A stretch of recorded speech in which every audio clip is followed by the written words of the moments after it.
Hello. तो कैसे हैं आप सब? Welcome back to my channel. मैं सोनी, आपकी GL story teller and writer. बिना किसी देरी के आते हैं सीधा स्टोरी पे। मैडनेस ऑफ लव का पार्ट 60। सीधे हम पिछले पार्ट से आगे देखेंगे। ओके। पायल और सिया पहुंचते हैं हवेली में और वो लोग आते हैं मेन गेट के बाहर। वहाँ पहरेदार थे। सिया का मुंह तो फुला हुआ था। यह पायल कहती, क्या हुआ यार, ऐसे तो मत रहे। सिया कहती, देखा नहीं तूने उस ड्राइवर ने कैसे बोला, हमारी इज्जत का यहाँ धज्जियाँ उड़ गई। और मैं ना इसे बताऊंगी, देखना कभी दोबारा मिला ना मैं बताऊंगी इससे कि सिया से पंगा लेना कितना भारी पड़ेगा इसे। पायल कहती है, और शांत रहे यार मेरी जान, चलना अंदर चलते हैं। यह सिया कहती है, हाँ अंदर चलते हैं, पहले उनसे तो निपट। तेरे सरप्राइज के चक्कर में कोई हमें कुछ समझ ही नहीं रहा है, देखते हैं वो लोग क्या कहते हैं। पायल कहती है, अच्छा रुक मैं बात करती हूँ। और ये लोग आ जाते हैं उन लोगों के पास और कहते हैं, सुनो। और वो लोग वहाँ खड़े थे। वो देखते हैं इनको और वो अप टू डाउन देखते हैं पायल और सिया को और कहते हैं, हाँ बोलिए। पायल कहती है, हमें मिस्टर कपूर से मिलना है, अंदर जा सकते हैं क्या? वो कहते हैं, क्या बड़े साहब से मिलना है, लेकिन क्यों? तभी सिया से कंट्रोल नहीं होता। वो कहते, क्या मतलब क्यों? अब हमको तुमको भी बताना पड़ेगा कि क्यों कैसे। तभी वो लोग थोड़ा फॉर्म में आ जाते हैं। वो कहते, देखो मैडम, शक्ल से अच्छी खासी लग रही हो और हमने देखा है आपको, टैक्सी से आई हो, जरूर शहरी होगी आप। और ऐसे शहरी आते रहते हैं काम मांगने के लिए, और फिर हमको पता होना चाहिए कौन है कैसा है, हमारी नौकरी चली जाएगी, ऐसे कैसे आपको जाने दे।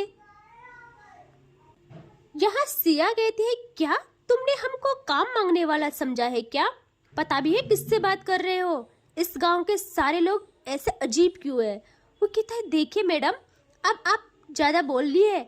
यहाँ पायल कहती है, बस।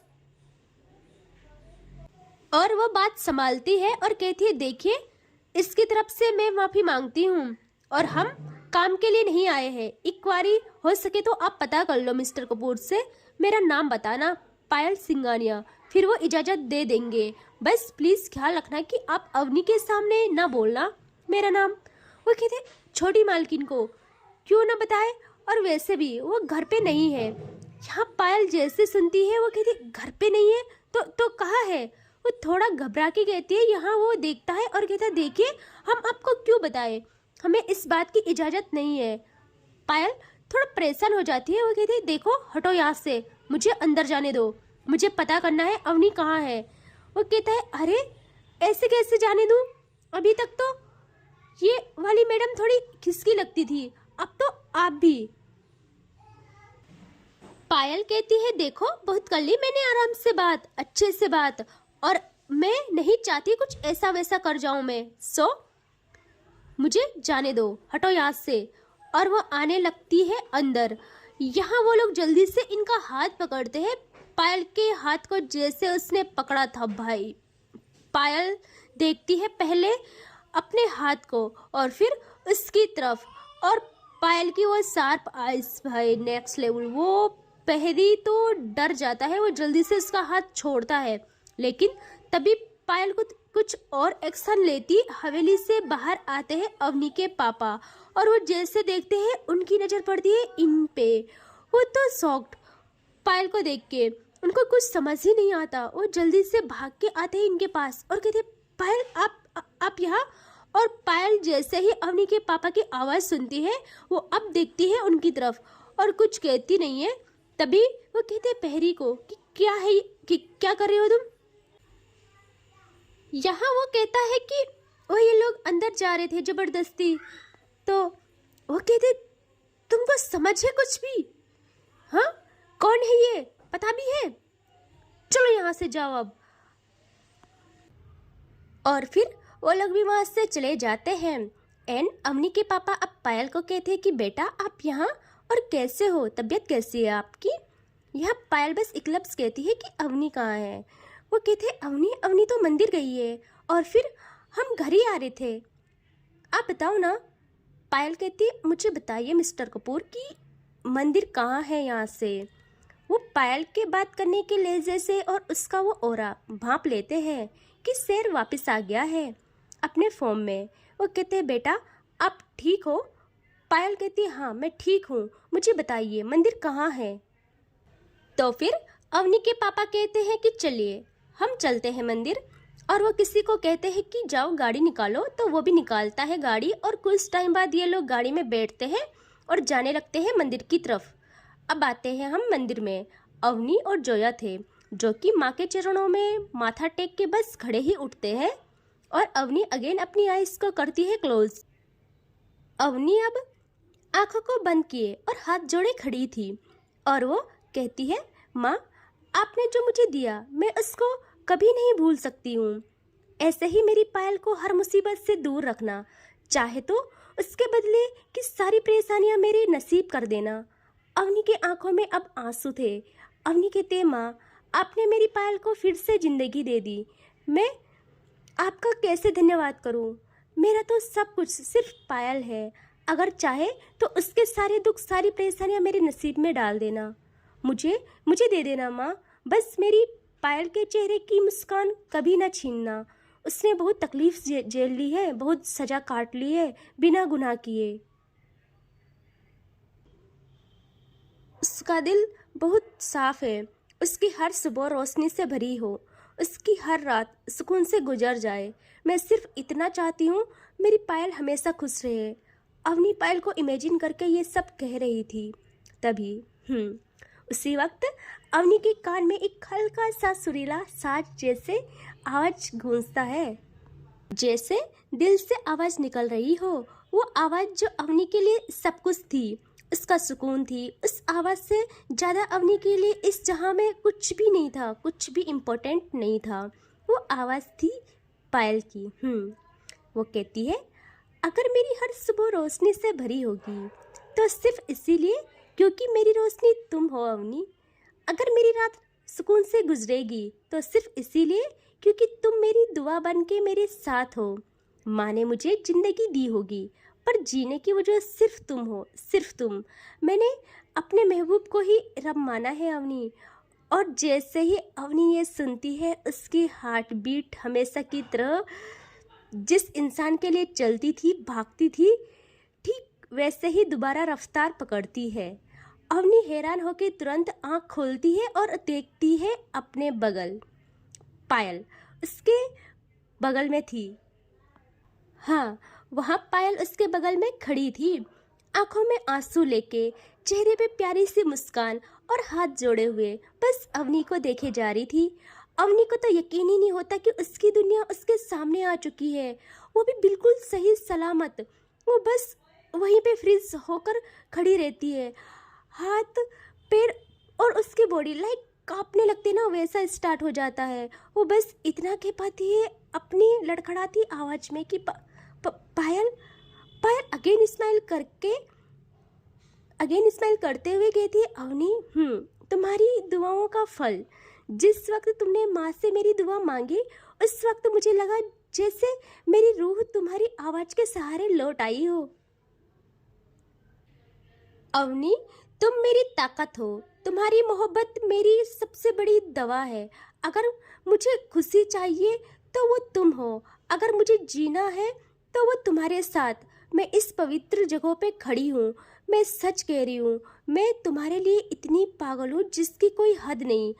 अवनी ना अब खुद को नहीं रोक सकती थी, बिल्कुल भी नहीं। कोई कैसे रोक सकता है यार। अवनी बिना समय गंवाए पायल को अपने सीने से लगा लेती है और पायल वो तो तरसी हुई थी इस पल के लिए, वो भी अवनी को अपने सीने में छुपा लेती है। ये लोग मिल जाते हैं और जैसे देवी माँ ने इनको आशीर्वाद दे दिया हो, मंदिर का माहौल और भी ज़्यादा पवित्र हो जाता है। दो दिलों ने काली रात काट ली थी और अब बस सुनहरा सवेरा था, सिर्फ सवेरा। और इनको देख के सिया और जोया और अवनी के पापा के आंखों में भी आंसू थे। और अब कुछ टाइम बाद अवनी पायल को हक से रिलीज करती है और वो पायल का फेस होल्ड करती है और देखती है उसे अप टू डाउन। और उसे रियलाइज होता है कि पायल के लहजे से कि पायल बिल्कुल ठीक है पूरी तरह। वो कहती है कि क्या अब बिल्कुल ठीक? उससे ना बोला भी नहीं जा रहा था। यह पायल कहती है, हाँ मेरी जान, मैं बिल्कुल ठीक हूँ। और मैं ठीक कैसे नहीं होती, मेरी जान ने इतनी दुआएं की थी, मेरे घर वालों ने, मेरी जान से प्यारे दोस्तों ने मेरे लिए इतनी दुआएं की थी, तो मेरा ठीक होना तो तय था। अवनी की आंखें बरस पड़ती है।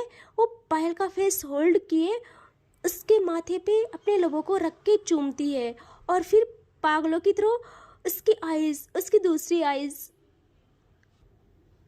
उसकी नोज, उसके गाल, फिर दूसरे गाल, फिर उसकी चिन, और लास्ट में उसके फेस होल्ड किए उसके फोrehead से फोrehead मिलाए बस रोती रहती है सिसक सिसक के। और कुछ टाइम बाद पायल अवनी को और टाइट गले से लगा लेती है और उसको काम करती है बहुत देर तक, और कहती है, जान सब ठीक है, मैं ठीक हूँ, और मैं आपसे अब एक सेकंड की भी दूरी नहीं झेल सकती हूँ। I love you so much. और वो अवनी से थोड़ा दूर हटती है, पीछे होती है, और अवनी तो सिर्फ पायल को देखे जा रही थी। यहाँ पायल थोड़ा पीछे होके अपने जेब में हाथ डालती है और वहाँ से निकालती है एक रिंग। वहाँ रिंग थी, और अवनी तो देखती रहती है बस, और पायल नी के बल बैठ जाती है और उस रिंग को अवनी के सामने करके कहती है, जान इससे अच्छा समय और इससे पवित्र जगह कोई हो ही नहीं सकती है। मुझे पता है तुम मेरी हो हर जन्मों के लिए, और मैं सिर्फ तुम्हारी, हमको कोई अलग नहीं कर सकता। मैं इतनी शिद्दत से तुम्हें चाहती हूँ, लेकिन मैं इस रिश्ते को मंत्रों द्वारा बांधना चाहती हूँ। पूरी दुनिया को बताना चाहती हूँ कि तुम मेरी हो, सिर्फ मेरी।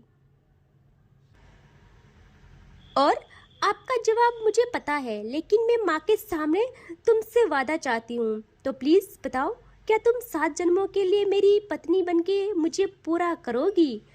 अवनी तो आज यार जन्नत में थी। उसकी आंखों से आंसू रुकने का नाम नहीं ले रहे थे। वो तो देखती है देवी माँ की तरफ और मन में कहती है, बस मुट्ठी भर मांगा था माँ आपसे, आपने तो तीनों लोग मेरी झोली में डाल दिए। और वो देखती है पायल को और अपना हाथ आगे बढ़ा के कहती है, मैं आपकी हूँ, हमेशा आपकी रहूँगी, बस इस प्यार को शादी का नाम दे दो, मेरी हाँ है। और पायल मुस्कुरा के जल्दी से वो रिंग अवनी को पहनाती है और अगेन खड़ी होके अवनी को सीने से लगा लेती है। यहाँ सिया और जोया, अवनी के पापा भी, ये लोग भी इमोशनल हो जाते हैं फुल, और वो लोग क्लैपिंग करते हैं, और इनका टाइम वैसे ही गुजरता है। और अब दिखाते हैं मंदिर की सीढ़ियों में, जहाँ अवनी पायल के पास बैठी है, पायल के बाजू को पकड़ के और पायल के शोल्डर पे अपना सर टिका के, और पायल के हाथों में अवनी का वो दूसरा हाथ जिस पे रिंग है, और पायल उस रिंग को छूते हुए उसे निहार रही है, और अवनी भी। अब अवनी कहती है कि सुनो ना। पायल कहती है, हाँ जान बोलो। अवनी कहती है, इतनी खुशियाँ मुझे मिली है, मुझे यकीन नहीं हो रहा है, ऐसा लग रहा है कि कहीं ये सपना तो नहीं। पायल अवनी का वो हाथ पकड़ती है और उससे थोड़ा अपने पास लाती है और वहाँ पे चूमती है और कहती है, जान ये हकीकत है, और हकीकत और ख्वाब दोनों में मैं आपको हमेशा सारी खुशियाँ दूंगी। अवनी कहती है, आप देते हो हमेशा, हर खुशी मेरे नाम कर देते हो। मैंने पता नहीं कौन से अच्छे कर्म किए थे जो उनका सिला मुझे आपके रूप में मिला है। मैं कभी कभी सोचती हूँ कि कोई इंसान किसी को इतना कैसे चाह सकता है, कोई इंसान किसी को इतना कैसे चाह सकता है, कैसे कोई किसी को इस कदर प्यार कर सकता है। मैं तो कुछ भी नहीं हूँ आपके सामने।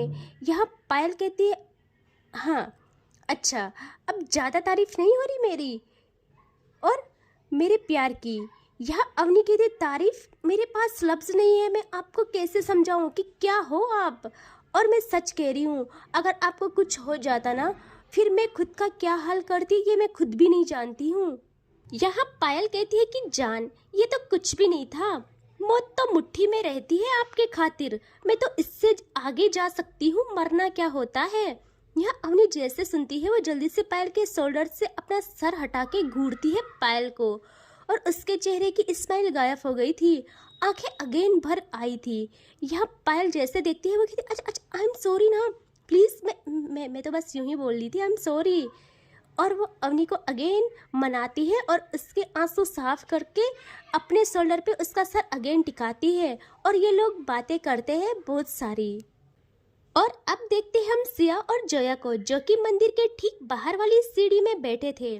सिया के हाथ में जोया का हाथ। सिया कहती है जान सुनो ना। जोया कहती है हाँ बोलो ना। सिया कहती है आज ना मन बहुत भारी भारी लग रहा है, मैं बहुत कुछ बताना चाहती हूँ आपको।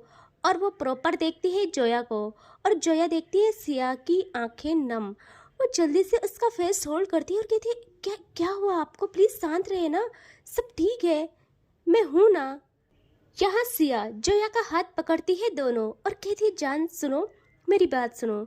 मुझे पता है मैंने आपको हमेशा तकलीफ दी, 3 सालों के लिए अकेला छोड़ा, लेकिन मैं सच कहती हूँ मैं बहुत तड़पी हूँ, पल पल तड़पी हूँ आपके लिए। और आप ना मिलती तो मैं हमेशा पूरी लाइफ ऐसे ही आपके नाम के ही सहारे गुजार देती, लेकिन मैं सच में बहुत खुश नसीब हूँ जो आप मुझे मिली हो। मुझ जैसे को इतना चाहती हो जिसकी कोई हद नहीं। आपको आपको याद है हमारी पहली मुलाकात? जोया की आंखें भी नम थी, वो नम आंखें और हंसी के साथ कहती हाँ, जब आपने मुझे किडनैप किया था, है ना? और इस बात पे ये दोनों साथ में हंसते हैं। सिया कहती है हाँ, तभी से प्यार कर बैठी थी मैं आपसे, और अब तो जीना मुश्किल सा है। कितनी भी लड़ाई, कितनी भी नोक झोंक हो हमारी, लेकिन मैं अब अपनी ज़िंदगी में ठहराव चाहती हूँ। जो घर है मेरा, उसमें मुझे अपने घर की लक्ष्मी को लाना है। तो बताओ मुझे कब मेरा सुकून मुझे दे रहे हो आप? जोया सुनती है और उसकी खुशी का तो ठिकाना नहीं रहता। वो सिया को जल्दी से गले लगाती है यार टाइट। सिया भी टाइट हग करती है और कुछ टाइम बाद सिया की शर्ट भीगती है। वो जल्दी से जोया को सामने करती है और कहती है जान आप रो क्यों रहे हो इतना? आपका आपका जवाब ना है ना? क्या यहाँ जोया ऐसे ही रोते हुए सिया के अपर चेस्ट एरिया पे अपने हाथों से मारती है। सिया कहती अरे अरे लक्ष्मी बोला है, आप तो दुर्गा माँ बन रही हो और मुझे दैत्य समझकर मार रही हो। जोया कहती है बकवास बंद करो, मैं इसलिए मार रही हूँ। आपको मेरा जवाब नहीं दिख रहा, आंसू दिख रहे बस। सिया कहती है अरे जवाब कब दिया आपने? आपने तो कुछ बोला ही नहीं। जोया अगेन सिया के चेस्ट पे तेज मारती है। सिया कहती है आउच, आराम से जान, शादी से पहले ही टपका दोगी क्या? जोया घूरती है सिया को और कहती है बिल्कुल चुप, अब ना एक भी बकवास मत करना, और बोल रही हूँ जल्दी से करो जो भी करना है आपको, सेटलमेंट, मुझे शादी करनी है किसी भी हाल में। सिया स्माइल करती है और जोया को अगेन सीने से लगाती है और कहती है भगवान, मेरी बीबी को लगता है मुझसे ज़्यादा जल्दी है। जोया ऐसे ही सीने से लगे कहती है क्यों, आपको जल्दी नहीं है? सिया अब थोड़ा सीरियस होके कहती है मैं चाहूँ तो तुम्हें अभी यहीं अपना बना लूँ, लेकिन मैं एक कोशिश करना चाहती हूँ तुम्हारे पापा से तुम्हें मांगने की, ताकि उनको उनके बाप के फर्ज से दूर ना करूँ मैं। लेकिन याद रखना अगर ना माने और किसी और से आपका नाम जोड़ने का सोचा भी तो मैं तबाह कर लूँगी सब कुछ। जोया कहती है बस करो, मंदिर में है हम, अच्छा बोलो ना, अच्छा अच्छा बोलो। और और क्यों नहीं मानेंगे, मान जाएंगे। वैसे भी अब मैं खुद में सक्षम हूँ और मैं आपके अलावा किसी को भी सोचना भी गुनाह मानती हूँ। मर जाऊंगी लेकिन आपके अलावा किसी का नाम तक नहीं लूँगी। ये सुनते ही सिया जोया के फोrehead पे किस करती है। एंड ये लोग ऐसे ही प्यार से रहते हैं। इन दोनों की लव स्टोरी तो अच्छी चली गई। एंड ठीक है फिर, टेक केयर, बाय बाय, मिलेंगे नेक्स्ट पार्ट में, जल्द आएगा। ओके, थोड़ा सा हेल्थ इश्यू था इसीलिए लेट हो गई हूँ, कोई बात नहीं। आई नो आप सब लोग समझोगे, ठीक है, इतना तो भरोसा है यार आप सब पे। तो ठीक है, stay connected, take care, bye bye.